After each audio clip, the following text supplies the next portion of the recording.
Logo mais, vai começar este webinar, apresentado pela Varioval.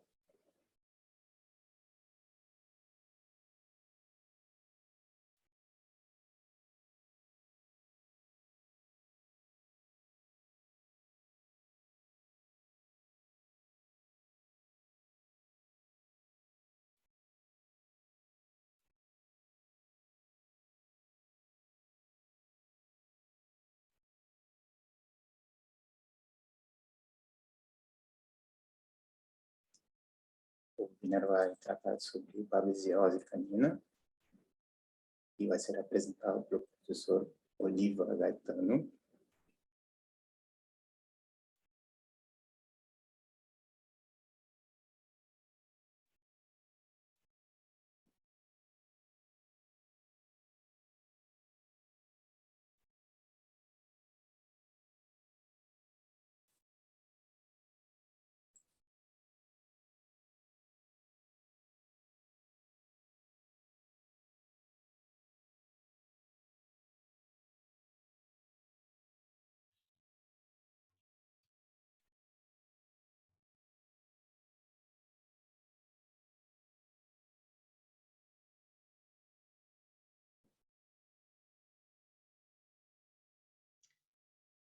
Good morning, good afternoon, good evening. Bom dia, boas tardes, boa noite a todo mundo que está conosco.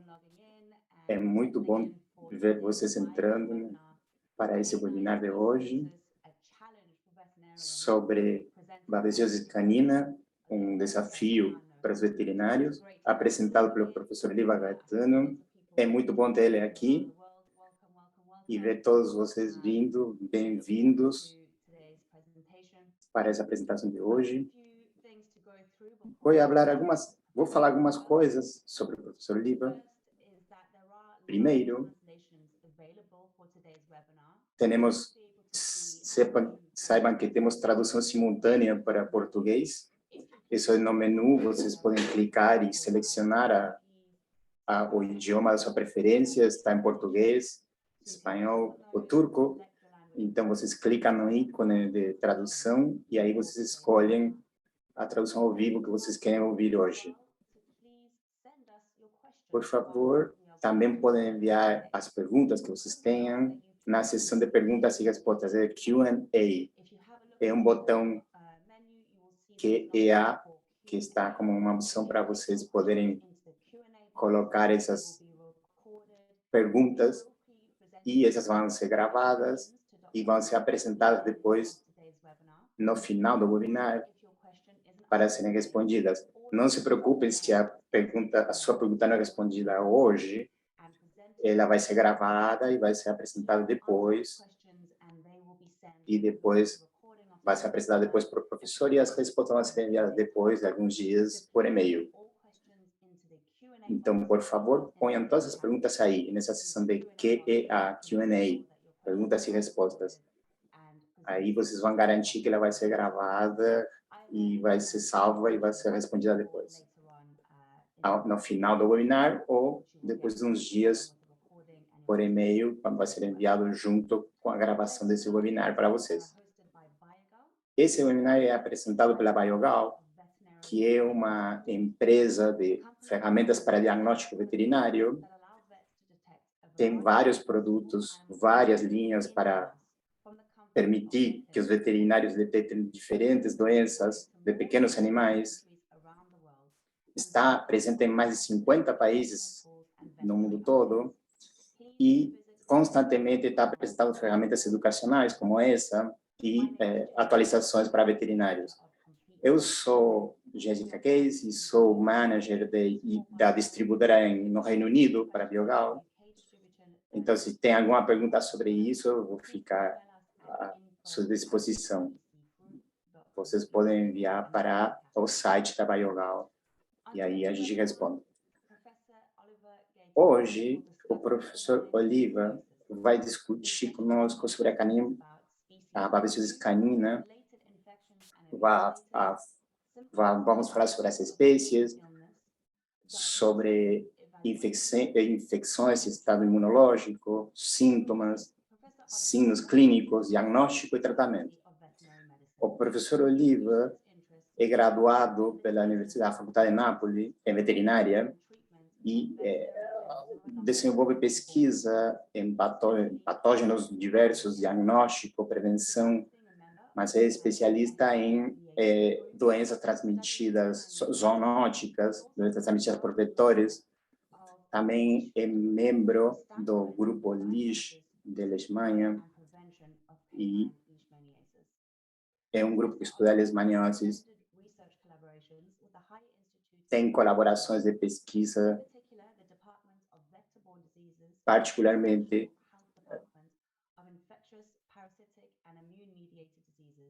which develop preventative strategies against canine and human leishmaniasis. em laboratórios internacionais que trabalham com leishmania tanto canina como humana. Então temos essa colaboração internacional com vários laboratórios. E ele é o chefe da Faculdade de Veterinária de Nápoles.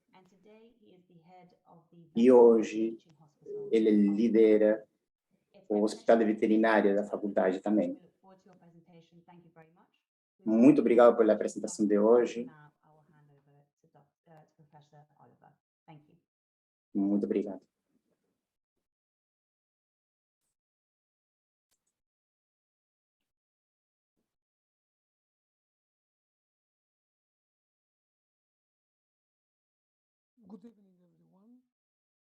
Boa noite a todos. Muito obrigado, Jéssica. Muito obrigado, Baiogal, por esta invitação, por este convite para apresentar esse seminário sobre babesiose canina. É um desafio para os veterinários, o subtítulo, porque em muitos casos a babesiose canina é um desafio para todos os colegas veterinários. Também gostaria de agradecer, depois de Baiogal, ao professor Gerd Bannett, da Universidade Hebraica de Israel, porque alguns dos materiais que estão aqui que vou apresentar foram cedidos amavelmente por ele, devido a que temos uma amizade de muito tempo e somos colaboradores, colegas, pesquisadores. Então, muito obrigado a Baiogal e muito obrigado a Gerd. O que é babesia? São hemoparasitas complexos que são transmitidos por carrapatos a vários mamíferos e aves. Pertencem à ordem Piroplásmida, porque tem uma forma peculiar. Enquanto estão na fase intraeritrocítica, eles têm uma forma de pera. Na Itália, chamamos diretamente de pera, porque está relacionado com o grego, então é da fruta pera mesmo. Há algumas observações. O primeiro a reconhecer a babesia foi Victor Babes. Então, é nomeada por ele, um patologista que primeiro descreveu a causa da febre que causa a hemoglobinuria em gado em 1878. E depois disso, a babesiose canina foi reportada na Europa por volta de 1895, pela primeira vez na Itália. Depois temos Theobald Smith, também um doutor americano, médico, que descreveu o ciclo de vida de babesia. Primeiro ela foi chamada Piroplasma bigeminum, que sabemos que também é a causadora dessa febre de Texas do gato, né?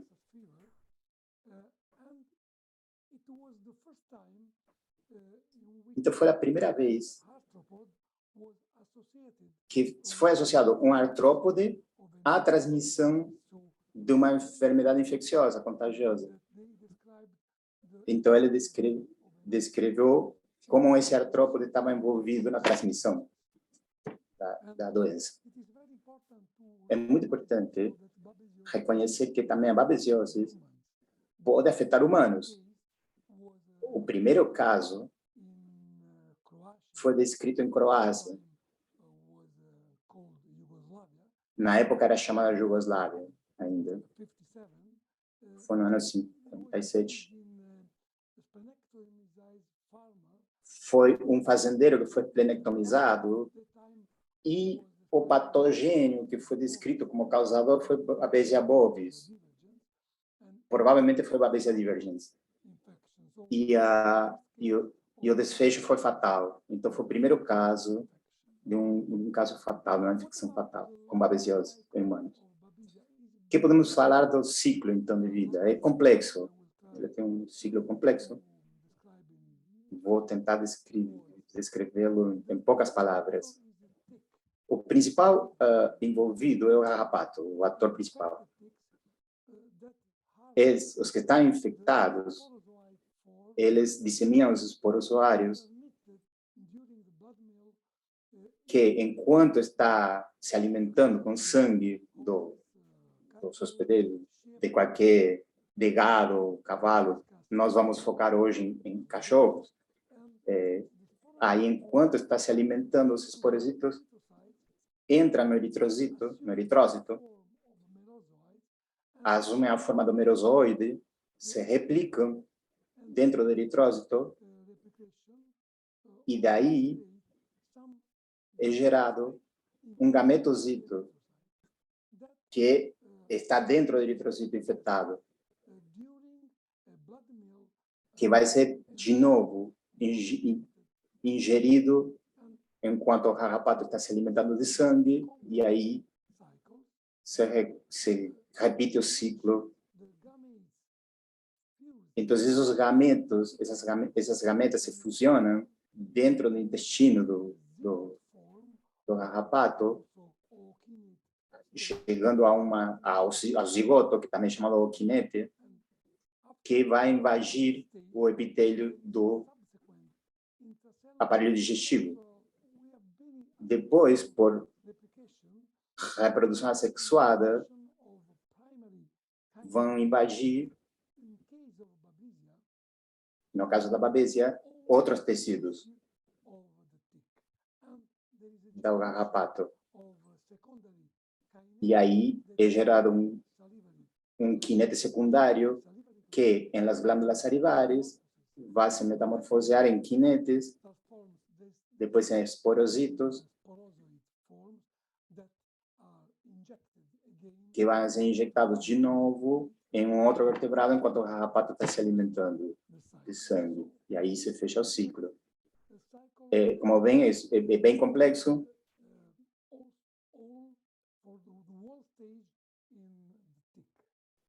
Então, essa é toda a fase dentro do carrapato.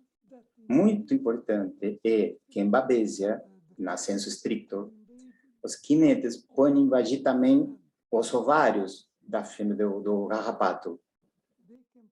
Então, eles podem passar para a próxima geração através do ovário. É uma transmissão transovariana. Vai depender da espécie. Esses quinetes podem se desenvolver como esporositos na larva ou nas glândulas salivares da ninfa. Então, para fechar o ciclo todo, então, discutimos quais são os reservatórios. Então, o carrapato é o reservatório, porque fecha o ciclo e pode transmitir tanto pela transmissão transovariana e também as larvas e as ninfas. Então, é muito importante lembrar essa situação. Discutimos babesia sensu estricto. Qual é a classificação? A classificação da babesia é muito complexa. Elas podem ser diferenciadas em diversos clados. Algumas delas são importantes para cachorros. Temos no clado 2, temos alguns exemplos. Agora, na minha apresentação, vou me focar principalmente na senso estrito, que é do clado 6. Isso envolve a Vogeli, a Canis, a Rossi,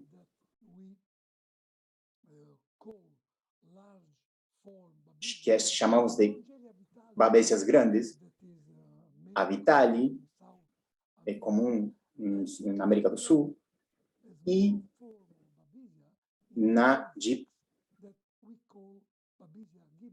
uma que também característica, que não é dos 6, mas que chamamos Gibsoni, e depois também vamos ver a Negev, que só pode se encontrar em Israel, e a Conrado e a Vulpes, que são pequenas formas, são babésias pequenas. Ela também elas não pertencem ao clado 6, mas a minha apresentação, então, ou melhor, a minha experiência vai se mais focar em Canis e Vogeli, e em Gibson. Também é importante reconhecer que Babesia Negev foi isolada pela primeira vez em alguns carrapatos que normalmente atacam pássaros. Foi a primeira demonstração do isolamento da Babesia desses chamados carrapatos moles, soft ticks. Então, podemos distinguir em formas grandes e em formas pequenas de Babesia. Então, a forma típica das formas grandes, enquanto as pequenas têm um tamanho que é diferenciável das grandes. Então, dentro do eritrocito, se vê uma forma pequena contrastante com as grandes. Aqui há algumas descrições de babésias grandes, cortesia do Gad. Neste caso, é Babesia Vogeli, pode ser distinguida facilmente enquanto a alimentação com sangue do carrapato, e aqui algumas pequenas com essa forma anular, que é muito importante. Nós temos que lembrar que existe a possibilidade também de que a transmissão não seja apenas pelo carrapato, mas também pela transfusão de sangue. Também temos que lembrar da transmissão transovariana, que acontece dentro do carrapato para os ovos, e também a transmissão vertical da fêmea para os cachorrinhos, para os filhotes. Então, existem várias formas de transmissão. Muito importante. Então, por favor, lembre disso. Transfusão sanguínea e a transmissão vertical da mãe até os filhotes. E também, só até agora foi descrito para Gibsoni a transmissão direta quando os cachorros brigam entre si pelas mordidas. De novo, então, vamos essa forma particular de transmissão. Aqui, a distribuição de Babesia pelo mundo todo. Na Europa, a Gibsoni pode ser achado se espalhando até pela Ásia e nos Estados Unidos e na América Latina. A Vogeli pode ser reconhecida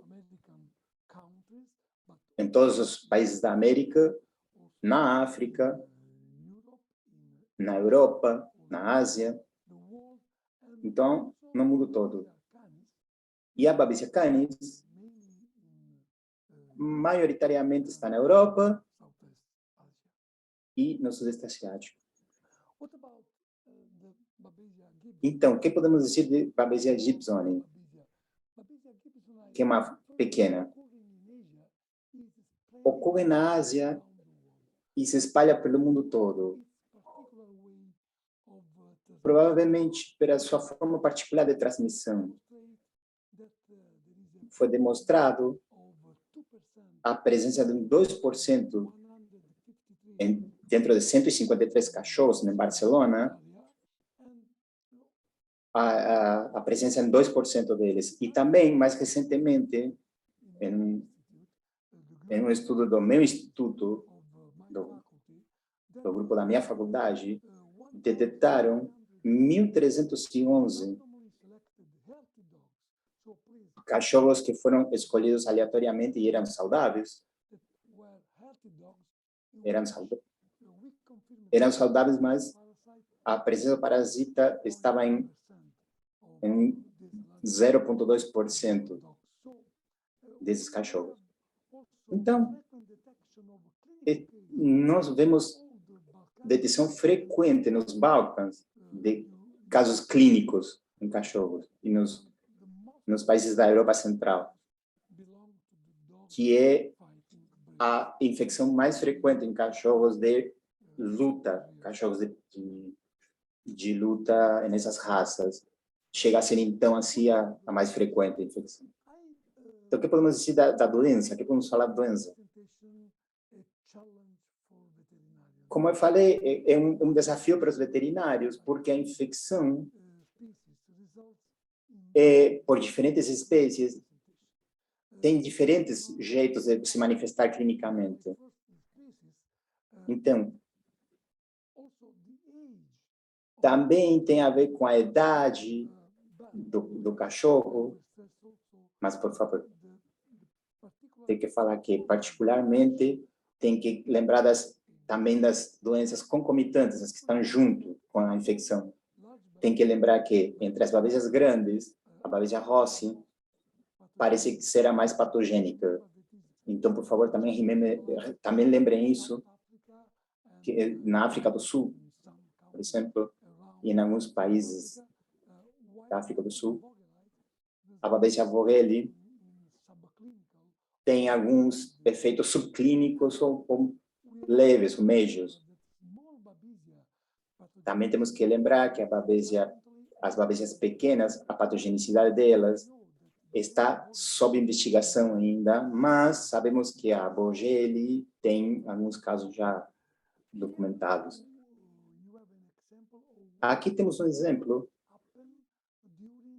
do que acontece quando se tem doenças concomitantes, doenças que vêm junto. Né? Um caso clínico típico aqui da leishmaniose tem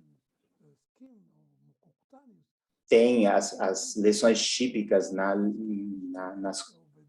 áreas cutâneas. E aí nós vemos como a leishmaniose é detectada, isolada, nesse cachorro. Mas, nesse cachorro, por algumas falhas no tratamento com a leishmaniose, outros parasitas também foram isolados. Por quê? Eram concomitantes, eram co-infecções, e isso faz com que o sistema imune fique deprimido, afeta. É muito importante, então, que, em geral, é muito importante checar várias infecções ou outros patógenos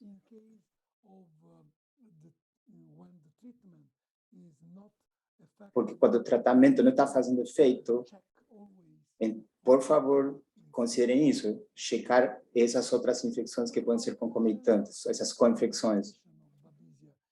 Quais são as manifestações clínicas gerais? Não temos uma coisa assim típica, uma patogenia típica, ou uma clínica típica. Temos anorexia, febre, linfadenomegalia, adenomegalia, esplenomegalia. Uma sim que é uma das mais importantes, que pode sim sinalizar, porque é diferente de outras infecções, é icterícia.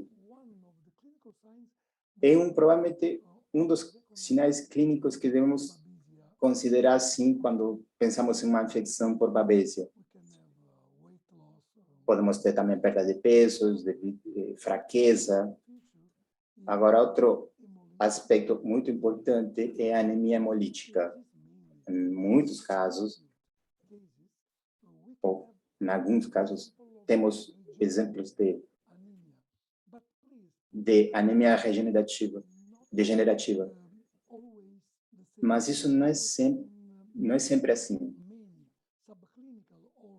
porque existem outros efeitos subclínicos ou crônicos que não temos essa anemia regenerativa. Então, não é mandatório a anemia hemolítica, mas pode ser uma causa de suspeita de babesiose, sim.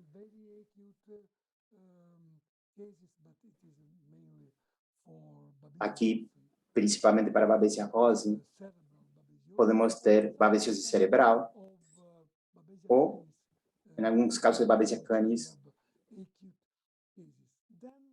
também podemos ter. Mas, por favor, lembrem também que pode ter algum efeito renal como resultado de co-infecção também. Aqui temos um exemplo clássico da anemia regenerativa. Podem ver, então, os formatos diferentes nessa análise histológica dos eritrócitos, com as formas pequenas de babésia facilmente reconhecíveis. Nesse caso, VUPES. O que podemos falar da patogênese?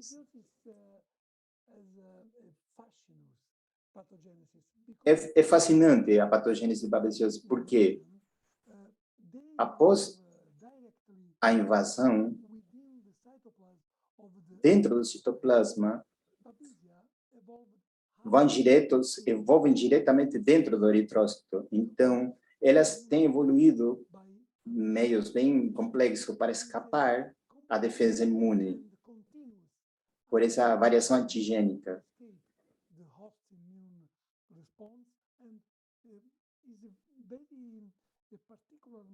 É muito particular da forma como a babésia cria protuberâncias adesivas na superfície dos eritrócitos infectados. Então, eles vão ser sequestrados nos capilares, evitando que eles sejam destruídos no vaso. Então, esse é um mecanismo muito importante para evitar, como uma distração, para evitar o efeito do sistema imune. Então, um dos efeitos patogenéticos, mecanismos, são a descarga de toxinas hemolíticas,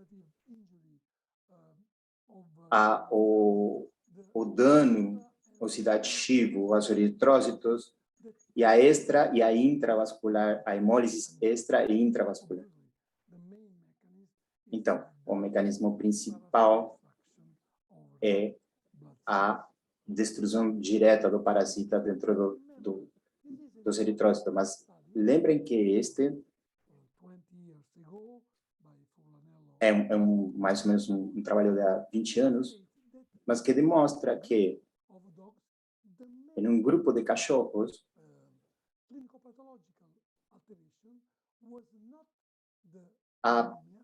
alteração clínico-patológica principal não foi anemia, mas a diminuição das plaquetas. Então, temos um número muito baixo de plaquetas. Então, queria focar em que não todo é anemia. Claro, ela é importante, muito importante. Pode ser encontrada na maioria dos cachorros. Mas, às vezes, você pode ter outros mecanismos pela co-infecção com efeitos crônicos em que a anemia não é tão evidente assim. A anemia. É muito importante, novamente, reconhecer os riscos zoonóticos da babesiose. Porque dentro da lista de babésias que infectam os humanos, temos Divergens, Microte, Vantorum, Duncani e outras.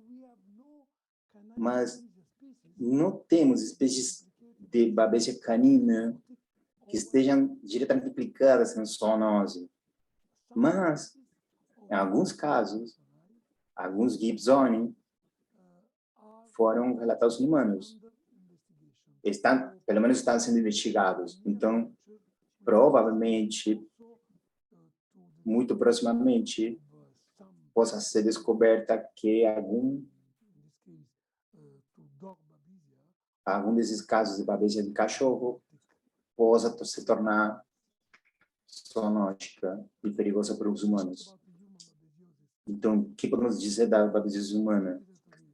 Provoca síndrome respiratório agudo, coagulopatias disseminadas intravasculares, coma, cultura esplênica. E é importante, porque tem uma fatalidade em 6 a 9% dos casos.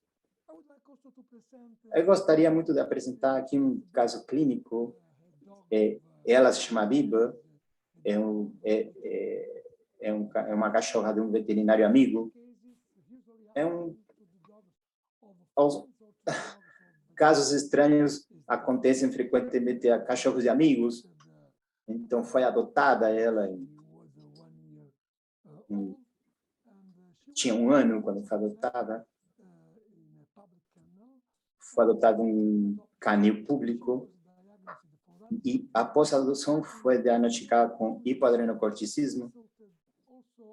E depois foi analisada serologicamente e deu positivo para babésia, leishmania e rickettsia. Isso foi uma análise de rotina, uma análise bioquímica, né? Um acompanhamento de rotina. O que então achou o veterinário? Uma anemia moderada, uma trombocitopenia, citopenia e outros sinais clínicos. Aí o tratamento foi dado para leishmaniasis e para rickettsiose, com doxiciclina. Aí ela teve depois os valores normais, voltou depois de 1 mês. Mas isso é clássico dessas co-infecções. Depois Viva voltou a ter os sintomas depois de 3 meses das doenças. Então, foi enviada de novo para um hospital em abril de 2022, com dores nas articulações, essa anemia moderada, essa trombocitopenia, essa dormência generalizada. Provavelmente essa trombocitopenia é um marcador dessas doenças transmitidas por vetores em caninos. Então, temos muitas, mas são muitas que causam trombocitopenia. Então, por favor, lembrem que um marcador importante para essas doenças infecciosas em caninos. Então, teve o tratamento para leishmania, com nível de 1 a 320, na análise imunológica de fluorescência, e a PCR com amostras de linfonodo foi positiva para a Alemanha. Então, de novo, deu positivo para a Babesia, com análise de PCR, e quando foi sequenciada essa amostra de PCR, deu que era Gibsoni. O que podemos falar do tratamento, então? Porque Biba, ela também teve o tratamento para a enfermidade, para a doença de Addison, com desoxicortona bivalate, mas também está recebendo allopurinol, e também foi, anteriormente, tinha sido tratada com 13,3 miligramas por quilo cada 8 horas. Também com azitromicina por 10 dias. E também com clindamicina, metronidazol e doxiciclina. Por quê? Porque não temos um tratamento definitivo para essas formas de Babesia que estamos discutindo. Mas, então, gostaria de dar algumas informações para vocês sobre dados clínico-patológicos de Biba. Por quê? Vocês veem aqui, se nós temos uma anemia média, moderada, vocês veem o resultado aqui sem anemia regenerativa. Por quê? Porque ela tem as duas coisas, leishmaniose e babesiose.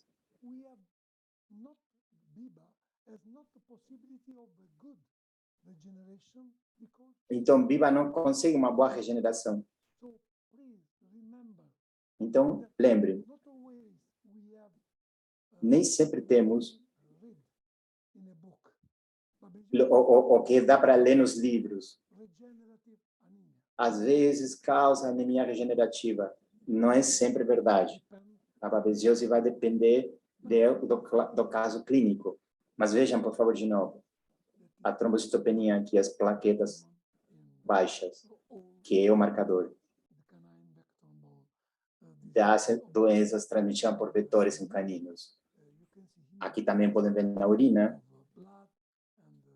que dava para ver sangue, e os sedimentos também dão alguns dados.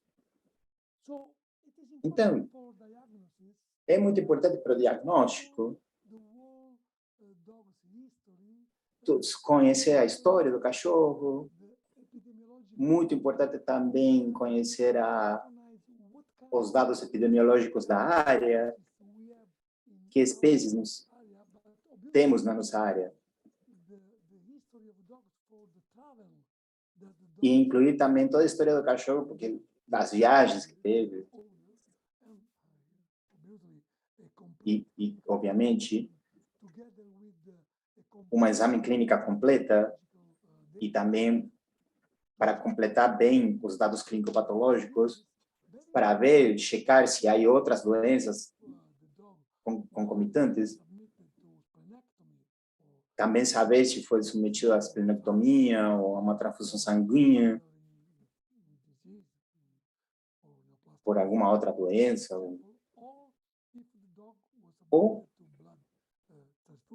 se foi, como eu falei, submetido à transfusão sanguínea, porque são vias de transmissão. Agora, se o cachorro foi adotado de um canil, ou se foi mordido por um outro cachorro, aí a Babesia gibsoni pode ser uma possibilidade de poder ter sido transmitida pelas mordidas. Então, como a gente faz o diagnóstico definitivo? Sempre faça um esfregaço de sangue da veia capilar da orelha e depois temos outros métodos. Mas, por favor, Para a babesiose, a análise molecular é o objetivo. Sempre façam a análise molecular para um diagnóstico definitivo. Por quê? Porque a serologia tem algumas limitações. Por exemplo, não consegue detectar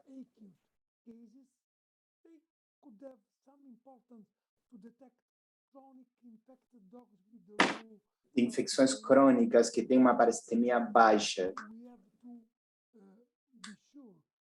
Então, temos que ter segurança de que não é um resultado anamnéstico. Então, precisamos identificar o agente utilizando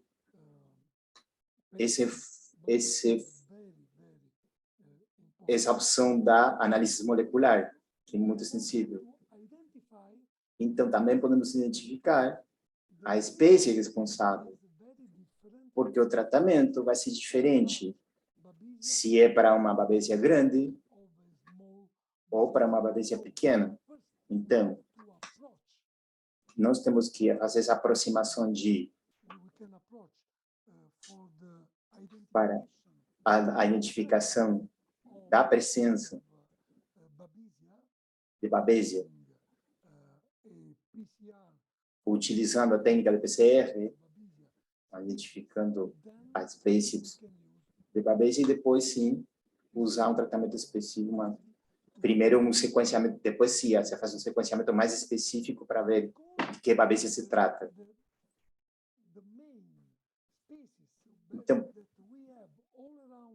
como a espécie principal que temos ao redor do mundo atualmente é a Gibsoni e a Canis, ou Vogeli, então, primeiro podemos descartar a presença de babesia. Então, primeiro seria saber se tem ou não babesia.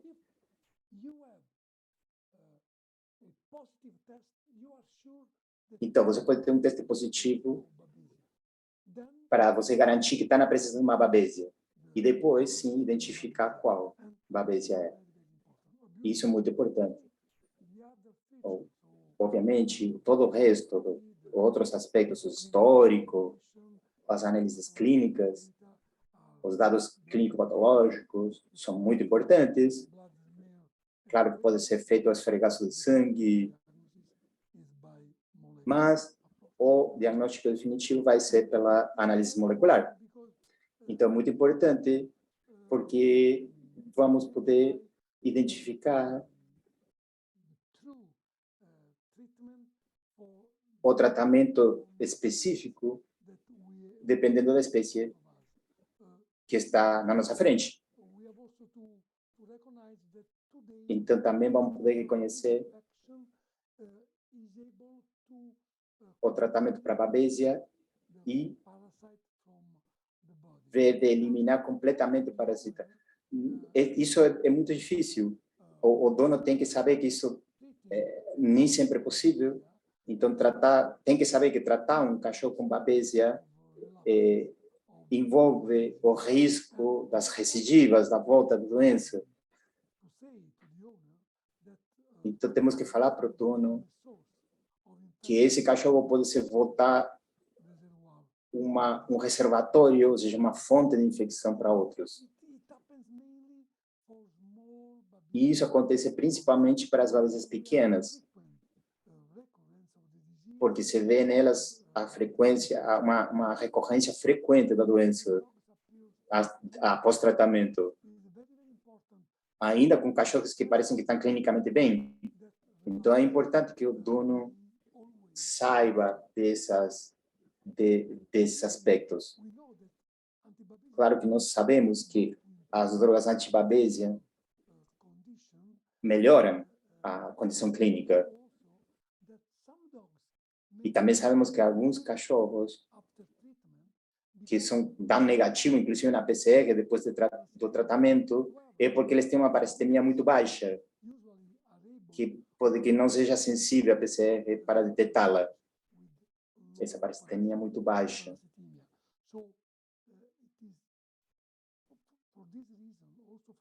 Então, por essa razão, é muito importante fazer a PCR desses cachorros para saber qual é a babesia. Então, o que podemos falar das drogas? Nós temos dois tratamentos diferentes, dependendo da espécie.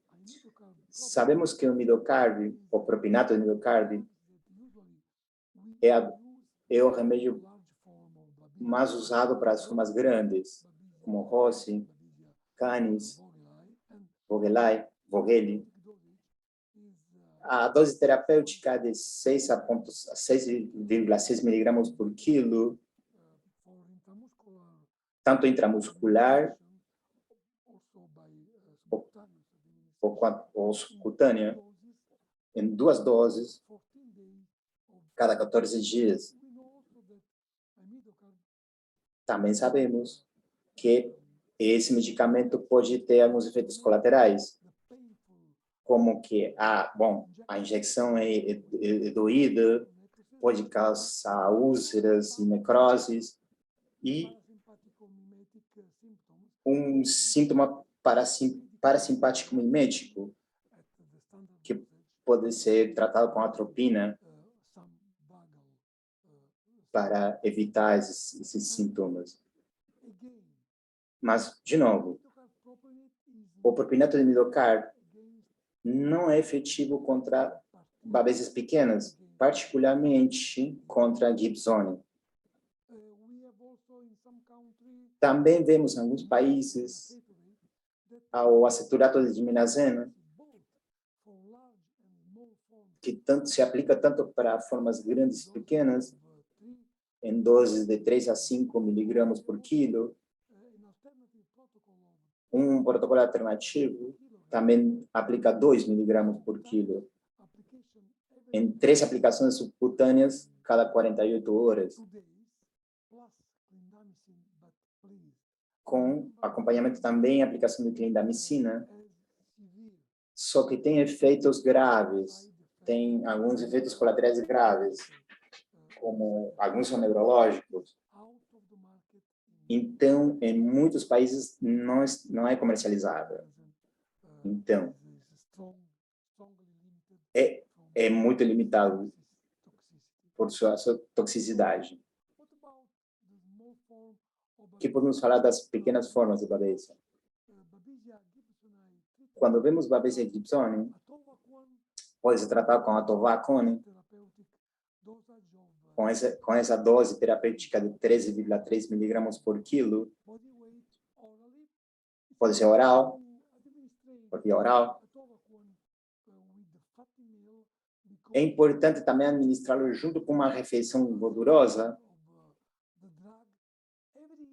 para assimilar melhor o remédio, o cachorro assimilar melhor, e cada 8 horas por 10 dias. Também combinado com a azitromicina de 10 miligramas por quilo, via oral, cada 24 horas por 10 dias, o mesmo período. Quais são as falhas, os problemas? O principal é que a atovacone é uma droga antimalária licenciada, tem licença de Malarone, que é combinado com proguanil, com hidroclorido de proguanil. E é a única forma que é achada em muitos países. Então, é difícil encontrar só atovacone. E outro problema é que o custo é alto. E outro problema é que pode induzir a resistência. Então, até agora, a combinação de atovacone com azitromicina é considerado o tratamento apropriado contra a babesia gibsoni. Isso não significa que não vai ter também recidivas à volta da doença depois do tratamento, porque não garante a eliminação completa. Então,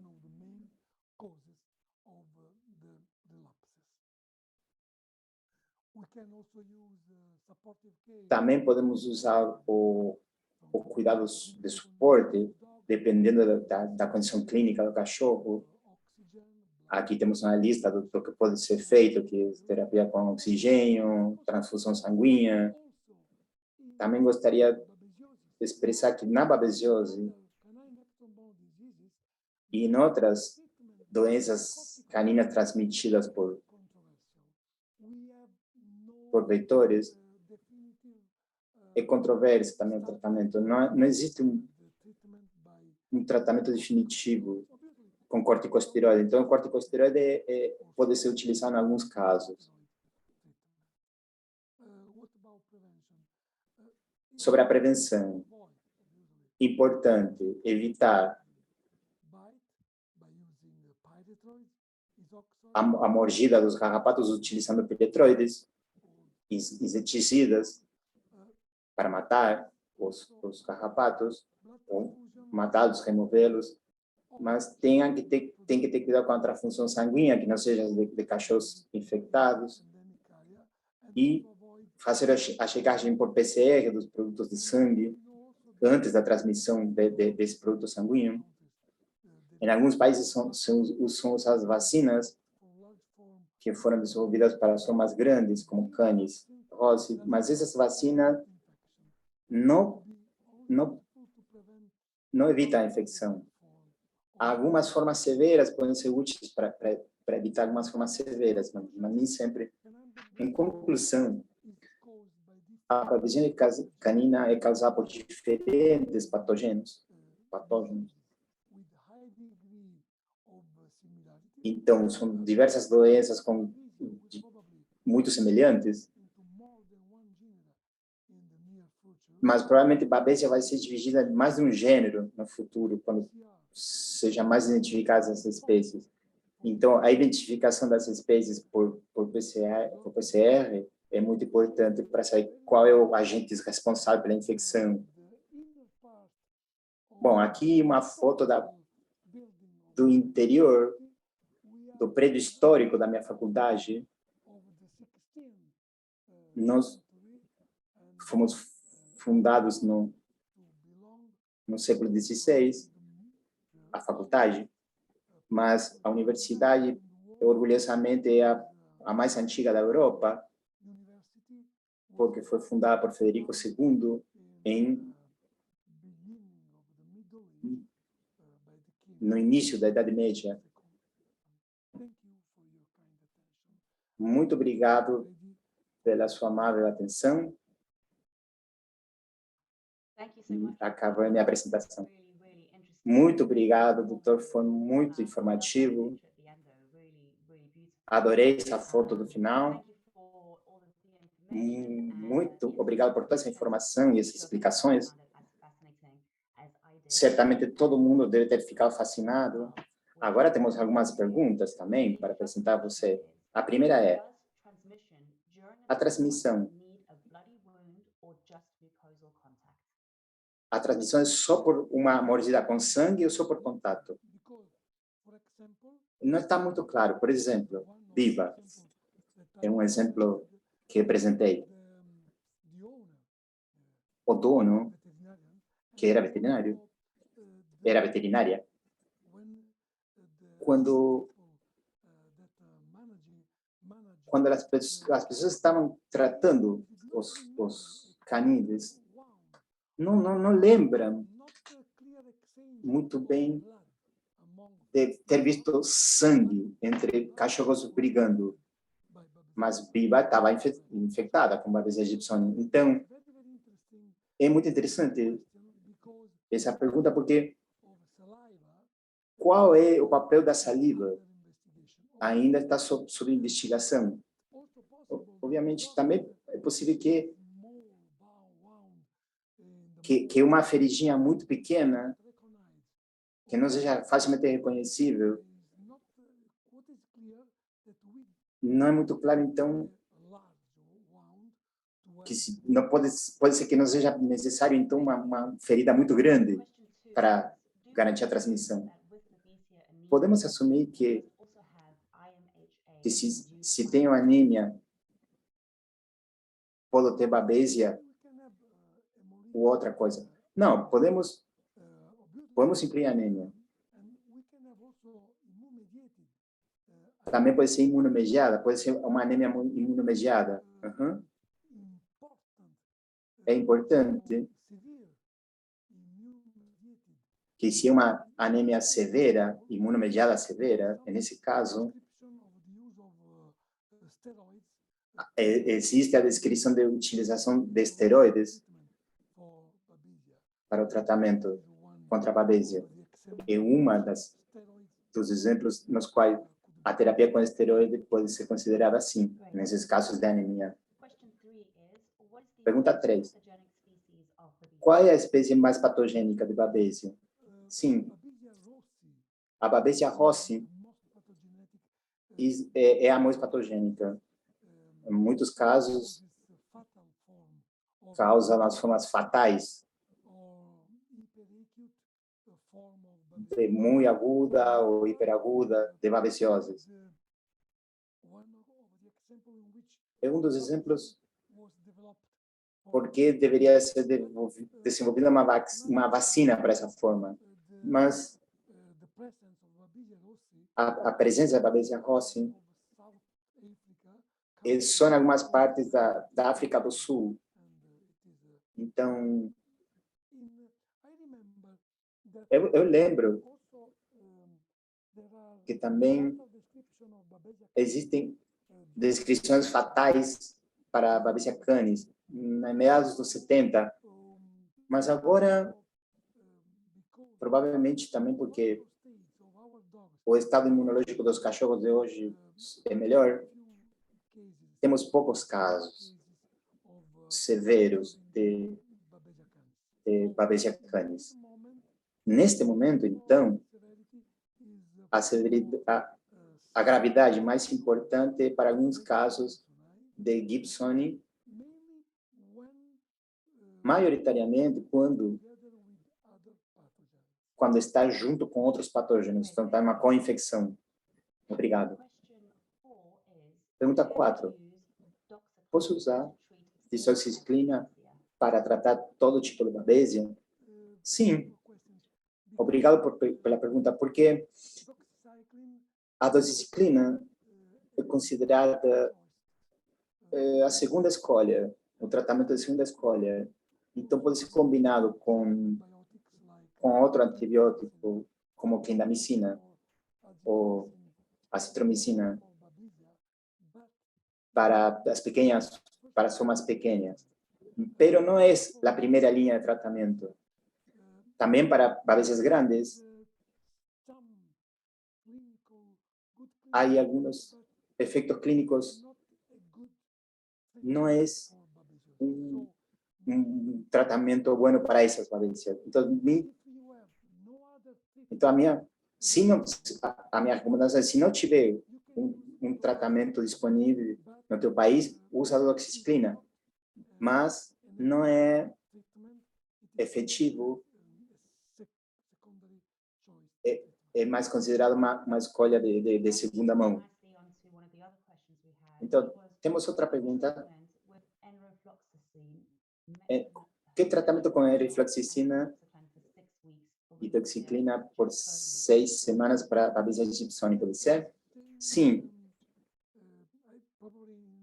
Provavelmente, no último slide, eu apresentei que pode também encontrar na literatura alguns exemplos alternativos de tratamentos com atovaquone e azitromicina, porque não é fácil achar o atovaquone em alguns países. Então, combinar diferentes antibióticos também é considerado uma possibilidade, mas não temos estudos suficientes como para demonstrar a eficiência disso, não. Muito obrigado, isso ajuda muito. Pergunta 6. Você acha que a What if we get platelet clusters in blood smear and low platelet counts on the automatic equipment? How do you value these findings? como nós, quando analisamos esses achados em esfregaços de sangue e outros aparelhos automáticos para panleucopenia, como que a gente faz? Aí, não só para trombocitopenia, não só para trombocitopenia, mas para diferentes distribuições no esfregaço, também diferentes formas e dimensões das plaquetas são consideradas como em uma leitura do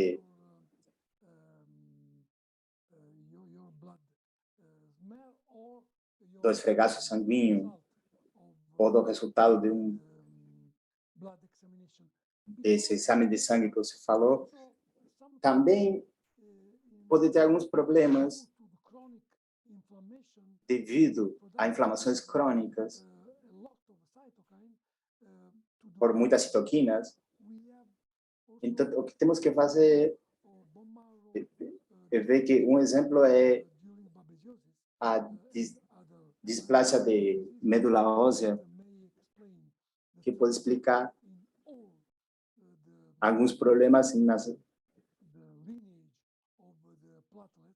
em toda a linhagem de plaquetas. Então, não só em trombocitopenia, mas em outros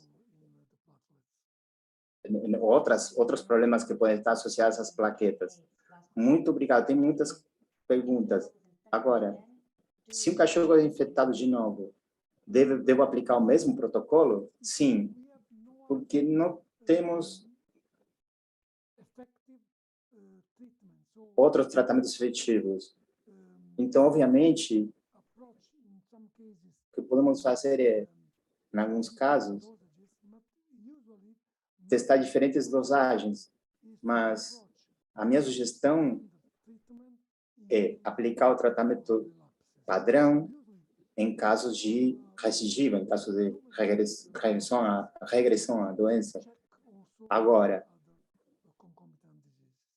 se você tem muitas voltas da doença, teste doenças concomitantes. Muito obrigado de novo, muito informativo. Certamente todo mundo deve ter curtido muito e eu agradeço a todo mundo pela sua atenção. Muito obrigado pelas perguntas. Como eu mencionei, as perguntas que não foram respondidas vão ser apresentadas para o doutor, para ele respondê-las depois em alguns dias e depois vão ser enviadas por e-mail para vocês. Eu quero apresentar um novo kit de detecção por PCR para várias doenças transmitidas por vetores, que é muito bom para testar canibabesiose, esse teste da Biogal.